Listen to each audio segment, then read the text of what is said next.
أحمد أتكيجو أتكي إذا كنا ويا على مدو جارة ويا عين كأولس عموادن لكن كي عادنا دينتنا نكان عسينين نكين أبعد هويو أولا نكان يلالين وحن مرينا عكتنا وحلا كل ما عقاقن هل كان عسر كي يستاجنو ولا عيوجا كفيجا وريا نعب كابقولة عواقب حمانتك قاعدة اللي كتبها قميستي دقال قادو أصلاده هدي تلا عين وريكتو أما يعكرنا تحاجو عدو النجس ورشيده وحن صارنا عدادس التوجه كبحية تاها ولا عالم كالله يابا إذا أنت لقو قياسه أما بيربط عارديده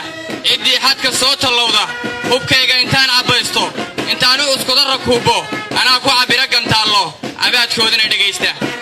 dadkayga kii canaanta islaamaatada cabiidso xumee shicibku cadaadi qolaad baa naga dhaxaysa midkii cadawee shisheeye isaye dabaruuleeya midkuu aqligiisu liito sidii cayayaan daciifa anaa cirib tiran liidka ciidiisa ninkii jeclaada rabaa ceesh uga sameeya ninkii caasiya dadkiisa ninkaan arrigiisa dhowran walee nabad kuma caweeyo hashiisa cudoon ma maalo hurdana caafimaad ma seexdo walee cimrigii ma raago qalintii safkayga dalka laga sugayo calankeennii suubane sumadiya astaantii sumcadeena guud iyo sawraceena gaarka sinjiga mudaagniyo Soomaalinimadii salkaadoo u dhigi kara u horseedi kara nabad dhaqaalana sameyn kara maxaad uga sadcaasheen qaaran saaka dhaamiyo wadan aniga ila siman sawt maxaad ka doonteen Suudaan ka qabataan Siiriyana ku joogtaan Soomaaliya ku diideen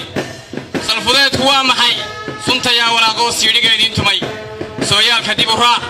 lixdan sano horteediyo gumaystiina saaraa kuwii naga sifeeyee gobonnimada soo helay soo daadeena ma ahayn soo su'aal ma ahayn kulli waa dhiman saacid soo dhiman la yadhalira askarta Soomaalida waxa astaan u ah dhawaaqooda iyo waliba guuxooda waxayna niyad jab ay ku ridaan cadawga iyo waliba kuwa aan rabin in Soomaaliya ay hagaagto isla markaana 24 saac ayagoo Soomaaliya propaganda been iyo been abuur shacabka Soomaaliyeed u gudbinaya